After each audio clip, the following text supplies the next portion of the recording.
This near is impossible. This is my biggest take. Like, obviously, there's a lot of conversation today because Meltzer was on his radio show talking about this has to be, Osprey Omega. Osprey needs to be the 2023 version of the British Bulldog. And it's like, I don't know if the two things are particularly the same. Bear in mind the fact that Osprey doesn't even work for AEW, but I'll take that match. I think that's a really exciting match to have on the card. But my bigger take is I don't think any individual match is selling this. It's got to be it's going to be different things. It could be Sting's retirement that you have in there. It could be Omega Osprey that's in there. Like I say, Osprey isn't going to be present day British Bulldog. I'm sure as chatting about on Twitter today, he's going to turn up with a load of, if he's on the show, a load of British flags on his gear like Bulldog of old. I always hated that as a kid, by the way. Why did all the British stars have to be dressed like your nana on the Queen's Jubilee Day? Why are they all covered in British flags all the time? Why can't they just be wrestlers? That's getting lost a bit in the conversation there, where it's like, oh, they need a big British star to be on top. And we got in that conversation bag a lot of times. We talked about Pac, we talked about Anthony Ogogo at one point. We even talked when Pete Dunne looked like he was going to be a free agent, he could be AEW's big British star. But I think Meltzer and the going in that direction for the conversation are losing sight of what will sell these tickets. It's the overall excitement, the fact that this is an event. This is something you want to say you are at. Unlike the two WWE shows, which just haven't felt like that, even though they're supposedly the success of SummerSlam 92. This feels like a I need to be there type show. That's going to sell you tickets. And the secondary thing that's going to sell you tickets, it's the brand. Because we don't want to go there and see Big Damo wrestle. I don't want to go anywhere and see Big Damo wrestle. But I don't, that is a misunderstanding of what this type of show means to a European audience. The reason this is going to be a hot ticket, the reason there's so much excitement is because as Europeans, as English people, we're going to get to see that thing we watch on the telly live in real life at Wembley Stadium. Oh, it's not about our hometown hero coming good. It's none of that stuff. They can be nice bells and whistles on the end of it. But what it is at its core is that thing we've all been loving on the telly for the last, 3 years to 5 years, if you count the original All In. That's the selling point, isn't it? That's the big ticket. That's why this is a big deal. Yeah, absolutely spot on. We have been starved. And when we get shows, we're not getting your biggest show. What we're getting here is AEW's biggest show. We're getting their biggest fucking show. You'd imagine the one that needs to be stacked up before all others. And I maintain this with All Out. I'm afraid, the American fan base have had it fucking great to the point where they've run the place into 5 a.m., mate. You can take a back seat. Yeah, exactly. Been up till 5 a.m. with this shit. You'll be fine. And I'm sure day drinking won't be too necessarily upset about that either at the same time. But it's such we don't get these events. We don't get anything that approaches like a WrestleMania. And the reason why Clash at the Castle didn't fit, and it was always going to do well, but the reason why it wasn't thought of anywhere near the sort of terms of SummerSlam 92, it's not Wembley. Ultimately, I'm a big fan of the Principality Stadium, formerly the Millennium Stadium, but it isn't the same thing. Drew McIntyre wasn't going to win the title, even with all the other arguments on there as well. Whereas for this is almost like, this is when you factor in all the various other hardcore fans. This is watching like a proper event with proper spectacle that's being funded by someone who can afford to put on a WrestleMania style spectacle, which is for those of us who haven't liked the idea of the WWE monopoly. That was always the problem. That's why they were referred to as the biggest game in town. So much of it's from a wrestler's perspective. They can pay the most money because they run these types of shows. Well, now somebody else is doing this, and they're really putting it feels genuinely exciting for it. That's why it's all in, isn't it? That's why they're bringing that name back, because they want to bring back that feeling of this is the alternative. They want to call it that and make it the same. What's that? Call it All In It. That's what you do. Could work. Just 2 ins. It is, isn't it? All in it, mate. But it does raise a lot of questions, as we talked about. I don't know if you've had any more time to think about what you want to see on a card. I don't want to. I'm not poo-pooing Omega Osprey. I want that on the card. I'm just saying as part of other things. Connor says here, how'd you promote a title match for All Out when we presume All Out's on pay-per-view in America the week after, and then All In is the week before. I think all your eggs, at least for this, go in the All In basket because they've got so many tickets to sell. But what I would want, you talk about a title match, you want that moment that you can replay for generations. You want that moment of, whether it's, I saw someone on Twitter say Eddie Kingston. It's not going to be Eddie Kingston. Hangman Page, maybe, if they warm him up and he beats MJF for the title, if that was the plan. Maybe you do that there. Adam Cole, is somebody who is the big baby face of the moment, so they might get to that point. I think this card, when they come to putting it together, because you're seeing a lot of, it should be Omega Ospreay, it should be Zach Bryan, and it's like, well, at that point, like there's 2 New Japan guys taking like 2 of the big spots. There's room for an element of that, like maybe Omega Ospreay happens, but you also want Sting's big retirement. You also want, if MJF is still champion at that point, which I imagine he will be, MJF to either have a big defense, or if they had him losing the title sometime this year, that happens there because you get to broadcast, Hangman Page celebrating in front of tens of thousands of people that you can use forever, from your big stadium show. You're going to get people, there's always the people out there, say Punk comes back, or Punk will get credited for wherever the number is. Hangman Page and MJF, if that's the title match, will get credit for the number. Maybe Sting's retirement gets credit for the number. I don't want to hear any of those individual arguments. This is a show where you're WrestleMania, where there should be 4 or 5 important things happening on this show that as a whole are going to draw you 80-odd thousand people. And as a whole are going to, the most important point, as we talked about on Thursday, make this feel like it's an important card. It's not just we're at a stadium, but the card is for the house. This needs to feel like a game AEW. And I think you have to go to those lengths. There has to be multiple things that are happening that make this important. And that might mean All Out suffers a little bit, but I think it's going to have to if you're going to pull these off a week apart from each other. Well, in fairness, they've got enough titles they can split over 2 shows. It's a bit like WrestleMania in that regard, isn't it? There is that. They've got plenty of those, so let's not. I won't worry too much about it. But I'm with you on that one. It feels to me like so 7 to 11 is the main card. So 4 hours. How many matches should they be doing with various kind of really no more than about 8? So then when you throw in Ospreay and Zach into the mix, you're then talking about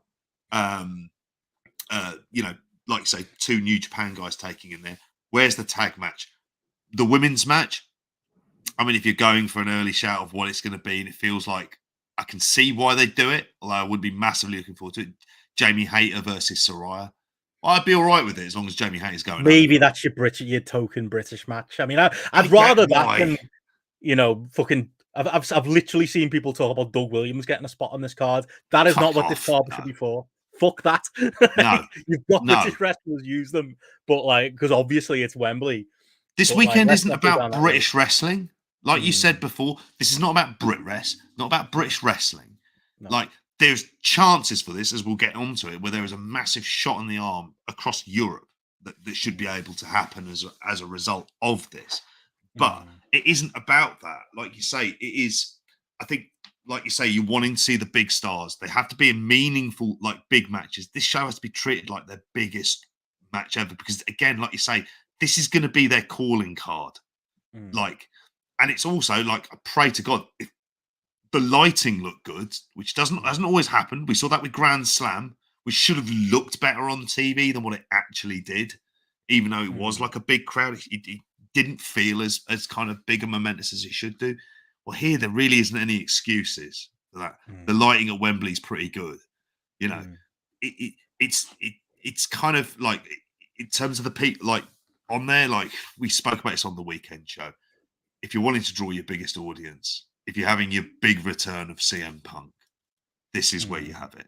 Not All Out, not Chicago. Chicago, he can explain stuff and he can get involved in storyline bits, but the return should be happening here. If it happens, but that maybe explains why the conversation's been taking place. Probably, Tony knows he's got a stadium to fill and you can't fuck around. This show gives them the leeway to have the conversation, though. We need all hands on deck in order to draw the biggest crowd that we can. CM Punk is, by every metric, the biggest star that we have. It makes sense for him to come back in order for this to happen. And for the sake of the day, people should be fucking professional backstage. If you don't like him, avoid him. I'm fully up for it if CM Punk is there, starting a version of the Millwall song. No one likes us, we don't care. He is Punk, CM Punk, CM Punk from Chi-Town. No one likes him. No one likes him. No, you can just carry on like that, can't you? Like for that. But there is like, this is the difficulty thing. Because you've got Forbidden Door before then as well. So if you are talking about like, and I would have thought for that one, Kenny versus Ospreay, the return really should be the thing that headlines that. Now, Meltzer's argument is you do the third one here at Wembley as well. Is British Bulldog stuff? Sorry, that's something with the Matt LeBlanc bollocks. We've heard this before when he talks about there's and I tried saying to him as well at the time about it, and he was like about like British wrestling was like. So that's not quite. And he was like, "Oh no, I know." And I thought, oh, mate, you don't. You went into people don't know the story. Meltzer went into one-pound shop, saw a load of Friends merch, and decided that we're all obsessed with Matt LeBlanc. And I think he saw him on telly. What was he doing? Some like Saturday night show or something at that point, and just decided the Britain's just behind the times. The 10 years behind, his Friends is still on the telly. Still one of my favorite Meltzer stories, and he still stands by that to this day. Yeah, Will Ospreay is the new Joey Tribbiani. That's what we found out. Well, so we've also got Double or Nothing, which obviously we've got the card shaping up for that because that's at the end of May. Then we've got Forbidden Door. Then we've got and the Canadian tour, which I'm sure will probably involve all the Owen Hart Cup stuff, if that's a thing. Or dare I say it, just run it as a once-a-year tournament, the way it should be, rather than Davey Boy Smith Cup this year, surely, and ended up Wembley.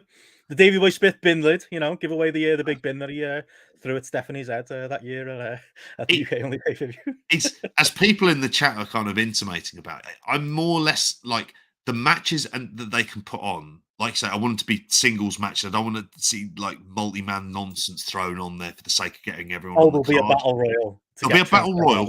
If that's on if that's on a 6 o'clock, that's fine. And you can even run that shit from 5 and go. Pre-show we'll have this running, on here, and it'll be on the ITV. Kid Lycos 1 and 2, and Big Guns Joe get their time to shine. Could it happen? Maybe. But there's a lot of people as well. This is the other thing where I don't care how good they are mates with Tony Khan. If they're not good enough to be on the show, then they should be on the show. Looking at you, QT Marshall. Oh, I thought that was a shot fired at Jack Whitehall. Sorry, QT Marshall, yeah. Whitehall should, Whitehall being on the show, I'm less bothered with. I don't want to see him involved. They're going to put him in an angle if that's the case, which will be awful. At the same time, he should be nowhere the biggest star that they're getting in there as well. The Hippodrome Casino Battle Royal. Fucking hell. There's a lot of people who shouldn't be on this show. And this is going to be the kind of thing they need to be like, if they're not good enough to be on the show, they're not a big enough star, don't need to be on the show. Like the idea of I want to wrestle in front of 80,000 people, that's great. I want to teach my ass to learn to chew bubble gum. Let's see who gets lucky first. It doesn't mean they should be on the show because they're friends with him. Those are the kind of things. So there's more people that I kind of want to see nowhere fucking near this card as well. And about QT Marshall, he's important backstage. Concentrate on the day job, lad. Not fucking worrying about these skits like that bollocks. Get rid. Kill Jester. We'll get to that. Don't worry. We'll be talking Dynamite a little bit later. But I mean, overall, I think the headline for the YouTube video might be Grapple Spotlight declare no Brits on this Wembley show. Maybe 2 bits. Let's have two token spots, and they can be I don't know, Jamie Hayter and Will Ospreay sorted. But overall, it's been great to see the uplift. As we talked about on the weekend show, I was at the low end. I was talking 30 to. I'm glad I snuck in to 40,000 on the weekend show because I'm now closer to 40,000. I haven't seen the 25,000 sign up. I did a poll on Twitter where the majority of people seem to be somewhere in the middle, thinking around that 50,000 number to even 60,000. Anything's possible now. It feels exciting. It feels like we're getting something legitimate, something big. I do want to say one thing we didn't talk about. I did think it was why would you announce this at 3 a.m, like UK time? It's worked out fine in the end, but like that scramble at 3 a.m. while I was trying to book hotels, which by the way I've got 3 of now, feels like maybe it should have been avoided, but that hasn't really mattered in the end. That was going to be a criticism from me, and everyone got up, didn't they, on Thursday morning, and everyone was just as excited as if Tony had put out a tweet or he'd waited for the ITV airing or something like that. So the news got out how it got out, but like I say, everyone's like my friend groups who like I don't go to shows with anymore are messaging me asking if I'm going. There's everyone I know who likes wrestling is at least considering going down to this. Like, and that's the thing we always say about the UK. We've got a bigger hardcore base than any other country, I think, because of the barrier to entry with wrestling, the fact that it's a 3 a.m. hobby, not something you can just throw on at 3 in the afternoon. We have a high proportion of hardcore fans who are going to support something like this. You look at like even like a Progress and an ICW, the Progress, when they did Wembley Arena, not stadium, they almost did 5,000. It was just below 5,000 was the shoot number for that. ICW have done 6,000. You factor that in because I think every person who bought tickets for those two is probably going to be at this thing. You think about how hardcore we supported Impact back in the day. I was going to say. Since the end of last week, JP, I've definitely softened on my like 30k-ish stance. I think I probably am more in the 40s now. And I think as the weeks go on and as the excitement builds to May the 5th, which I believe is a Friday, not a Monday. I think they got that wrong on the press release. When the tickets do go on sale, I think that anticipation is going to be building, and I think we're going to get a real, we're really going to find out how big AEW is in this country. Yeah, we are, and we're not going to die not knowing. Like, we've got the ultimate test for this, haven't we? It's the ultimate litmus test of how big are they in this country? How much are they able to draw in there as well? There's several things I do need to think about. I mean, I've written down some questions here. Like, this is more from a kind of TV perspective as well. It's like the live TV. At this point, pay-per-view doesn't seem to be being mentioned. Maybe they'll talk about it tonight. They might talk about it as part of the Warner Brothers Discovery Plus like merger of those streaming services on there as well.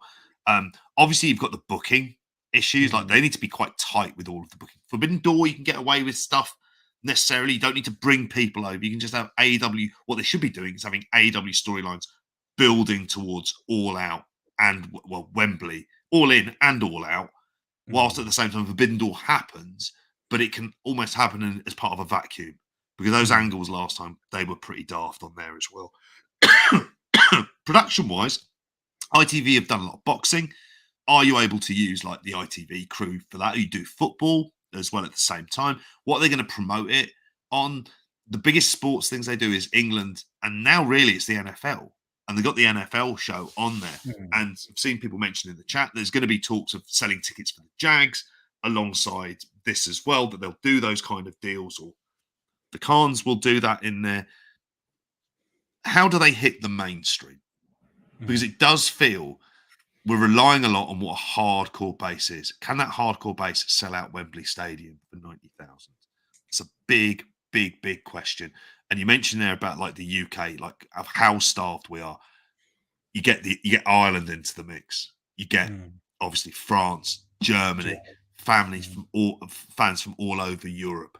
My mate Chris from Malta, who's got my ROH track jacket, he's talking about coming. You've also got Malta, by the way. If it's we are always are, mate. Loving that shit.